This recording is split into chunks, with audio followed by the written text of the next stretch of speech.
Brothers: A Tale of Two Sons was a game already 100% away back in the days. The game only featured 12 achievements, but all required you to go out of your way to get them.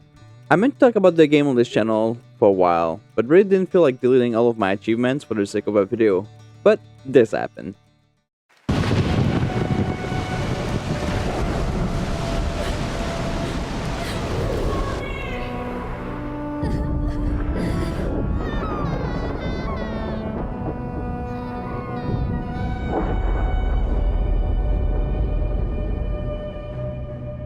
A remake was in the way, and it looked fantastic.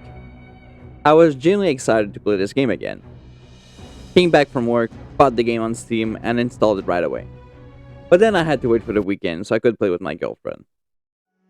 And so the next Sunday afternoon, we sat in front of my computer and booted the game. The first thing I noticed that changed was a multiplayer option. Instead of being limited to only play with one controller, you can now play with two. The game does warn you that this story is meant to be a single-player experience, which was weird to me. The game makes you play two characters at once, so I was sure that there was some multiplayer intended way back then, but let me tell you why it might not be the case. Like I mentioned, you play as two characters, the brothers, at the same time. On the left side of your controller, you control the big brother. You use the stick to move around and the ZL button to interact with everything. On the right side, you control the younger brother. You move around with what would normally be the camera stick in any game and interact with RL. And so the intent is clear to test your coordination across the game while you're solving various types of puzzle. Therefore, if two people control each their own brother, that aspect of the game is thrown out the window and the game becomes 10 times easier. Oh no, wait, a million times easier. 2024 Remake has the option to use two controllers instead of one. Well, that's pretty cool, I guess.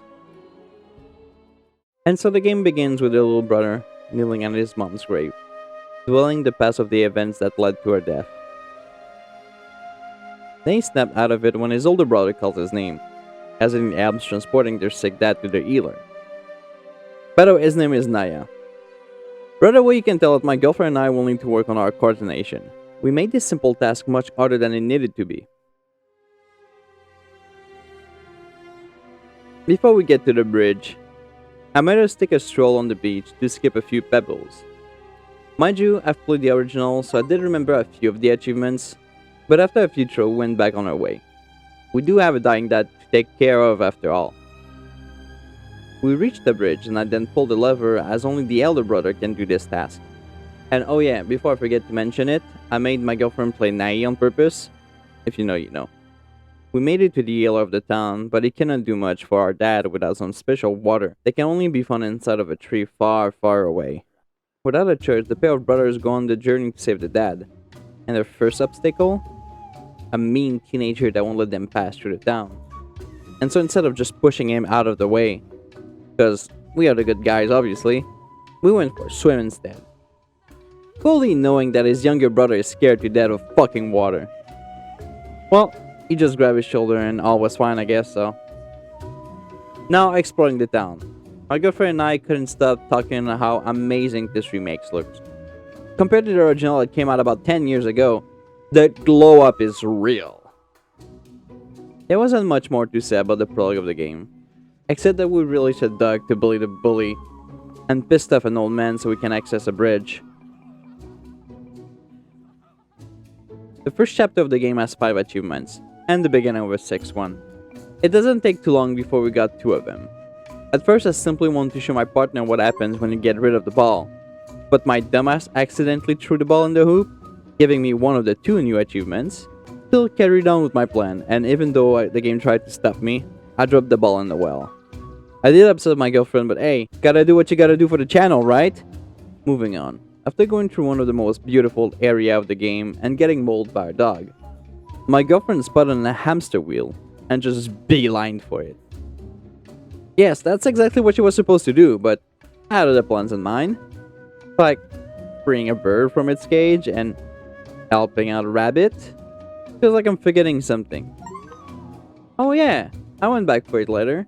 But you have to also dip a sheep into the ashes and then spin it with 2 extra achievements.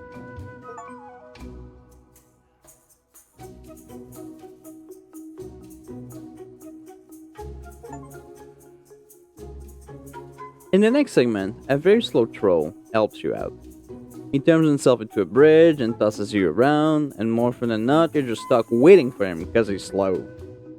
We even had time to sit down and enjoy the view of the mountains, because they didn't make this guy move any faster. I legit think they made him slower in this version. Eventually, we reach the end of the first chapter, and thank God. Okay, so chapter 2 doesn't have any achievements. Still, I'm gonna briefly talk about it. So first thing first, we quickly discovered that this cave is also a mining site. We played a bit of Mario Party 6, my girlfriend and I helped each other going across a big gap, and did zip line to not so green hill zone. At the end we found another troll in a cage. We spot the key on the other side of the bridge and steal it. We free her and she leaves us alone.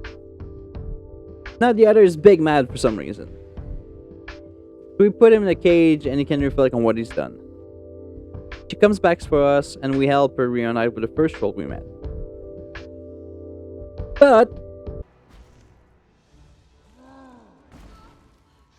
okay, this one would just straight up murder him, so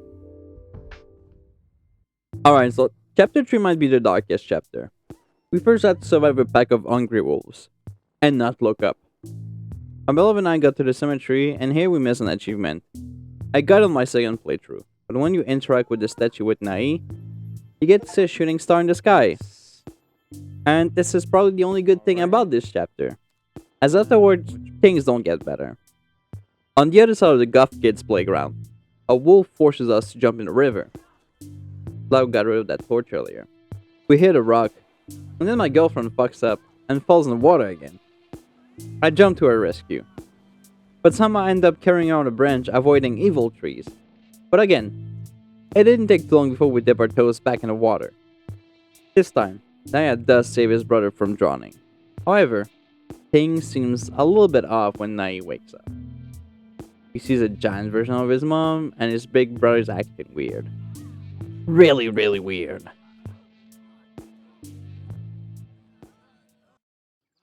Chapter 4 starts with Nai waking up from the nightmare we just experienced. By the way, here I'm gonna briefly talk about because of an achievement. If this is a trigger for you, please skip at 8 minutes and 7 seconds into the video. Thank you. Alright, in 3, 2, 1. Here we see a burned down house and a man about to hang himself. The brothers arrived just in time to save his lives, and when I played with my girlfriend, that's just what we did, and we went on our way. But there was more to do. If you go around the cliff and grab the music box inside the ruins, you can go back to the man and play the song. I'll give you the Asset Tune achievement. Now moving on. My girlfriend spotted a goat and jokingly said that she wanted to ride one. I can't tell you how happy she was. Next we helped an old man getting up to his outpost. We made him dance for fun little achievements, and then we used a telescope to stalk a bunch of birds to hear another steam pop-up sound. We stole the man's paper plane and just crashed it into a cliff. I guess Naya must have hit his head or something, but for some reasons, he thought it was a good idea to attach him and his brother to each other. Interestingly enough, it turned out to be very useful, as they just ignored pain completely. At the top, the bridge that we plan on using this entire time is in a similar state as the roads in Quebec. We went in the tower because we heard some strange noise. And there we found a griffin in a cage. Oh, everything here is super big, by the way. Like, it's implying that big people also exist in this world. Alright, we freed the griffin, nature right until it passed out.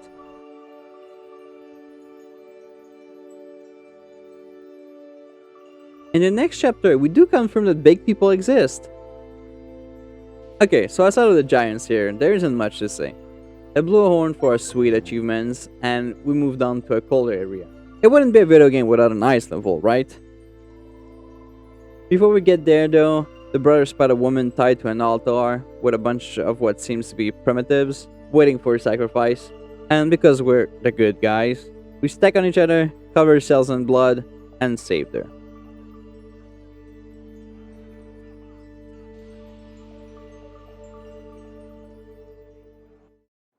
Chapter 6 begins with a new addition to our team floating a bit with a big bro. She claims to know the way to the tree we're looking for, and so we embark in a canoe and paddle our way through the cold ice water. Now again, but for the last time, we missed an achievement. On our way out, we didn't see the waterfall on the right, but behind it hides another tribe and an achievement. A little bit further, a well jumps out of the water, creating small waves that disrupt us from going straight. They do not specifically target the players, but if you end up on the one, they can crush a boat and you die. We were smart and didn't do that. Not too far after reaching the other side of the lake, we see a turtle yelling for something. Turns out she's calling out to her babies. We grab one, pushed it down the slide, then the second one gets stuck. Full game. Reset, repeat, gets scared again. That one of the babies got stuck again, but managed to wiggle out, I guess. Third one goes down the slide too, and we got the turtle soup achievement. Whew! Next thing we gotta do is to create a bridge to reach it down. The saw blade we need for the job isn't too far, but also not too far from it, there's a bench. I haven't really mentioned the bench at all, except once. Still, we did set at every benches we found and enjoyed the view. However, okay, this one when we sit on it, you get to spectate the whales jumping and whistling. The brothers join in and get the last achievement of the game. Okay, now I could just stop here and be like, bye bye, thank you for all watching, like, subscribe, and I'll see you in 2 weeks. But there's still a bit more to the game, and I want to cover it. Don't worry, I'll be brief, as usual. So we grab the saw, cut down the tree, and the cute lady did that. I faked to not see it just to annoy my girlfriend. Mind you, I know where the story is going, so her reaction to me was very funny. On the other side, there's a lot of what looks like frozen people. Not too sure. Doesn't matter to the brothers anyway. We made our way through the empty town, when all of a sudden, an invisible creature appears. It seems to be pretty big. It's roaming around town, but we cleverly hides behind the frozen people. I don't know how, but it somehow spotted us when we're in a house. So we have to make a run for it. Good thing the bridge wasn't built by the Roman Empire. Excited, the lady hugs the big brother very tight, making my girlfriend even more suspicious that something is up. But I brushed it off again. The scene transitioned to her leading us to a cave. Nai clearly doesn't want to go inside, and even refers to the map, saying that this is not the way. But the power of the dark side of the bone are stronger. We go into the cave, and at the end of it is a spider nest. The lady goes full beast mode here, and turns into half human, half spider creature. I gotta say, the way she looks, yes, it's creepy, boner gone, no doubt about it. But lord, the glow up compared to the original game is insane. For some reason, instead of going full Shelob on us, she just put us in a ball. Kinda like that one pirate movie. And funny enough, we do escape the same way. But she wasn't too far, and is very mad at us now. She breaks the sphere, and pulls Naya out. Stuck in the wet ball, Naya has to roll around the arena to build up speed to knock the Spidey lady over. His big brother simply tries to not die. Every time she's on her back though, Naya can pull one of her legs. Each time she gets slower, and the fight becomes easier. On the last leg pull, Naya sees her in a human form for a moment, thinking that he can't fix her. The boner slowly coming back. But then she stabs him in the heart! He becomes a blood fountain for a moment. Nai picks him up and leads him outside of the cave, where the tree happens to be. We are now in the last segment of the game. The elder brother feels like he needs a rest, and tells the little bro to go up the tree by himself. So my girlfriend didn't waste any time at all. She went up, found the water, went back down right away, and yeah, Naya's passed away. Nai tried to pour some water on him, but it was no use. Honestly, this segment is rough. Even after 10 years, it hurts. I always feels like I'm about to cry, and I could tell my girlfriend was too. And when I said rough, I meant it. You have to bury your own brother. It is not a cinematic, it is something the player has to do. As Nai mourns his brother, the griffin shows up, offering some comfort to Nai. But the mission isn't over yet. He can still save his dad. So he jumps on the griffin and flies to his village. We go back through every region we've been to. It's a way to look back on the journey that we just went through. The Griffin drops Nai somewhere on the beach, because it would have been way too convenient to land at the healer's house, right? On the last stretch of the game, Nai encounters a few obstacles that he used to rely on his brothers to accomplish. But if the player that was playing the brother pressed the interaction button, the younger sibling can now overcome those obstacles. It's like giving him the courage to do them. He gets to the house, and the old man doesn't waste any time to cure the dead.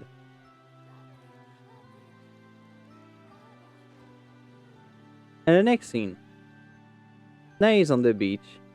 He hears his dad calling for him.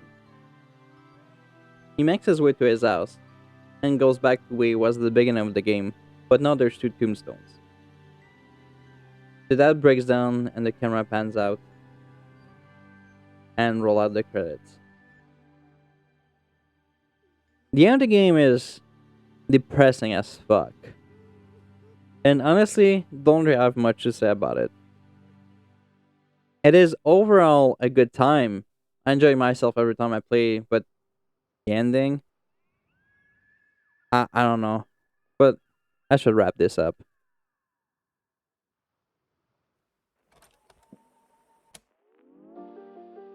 Alright guys, Lulu here. I know this game ends on a somber note, but for some reason it's a game I just love. There was something about the original that I really enjoyed, and the remake just recaptures that feeling somehow for me. And so I don't know, I just think it's an excellent game. But anyway, I'm not gonna talk too much here. By the time this video is up, I probably start streaming again speedrun. So for the first time, I'm gonna shout out my Twitch at twitch.tv/LuluCore. So if you want to drop a follow there, that could be cool. I also stream on my YouTube channel now because I'm probably gonna be multicasting. Anyway, point is, maybe if you're interested in streaming on this channel, I could probably arrange something where I play some of the games I'm currently working on. We'll see. But anyway, I'm talking too much. Like and subscribe, share this video. I love you all. Thank you all for watching, and I'll see you next time. Peace.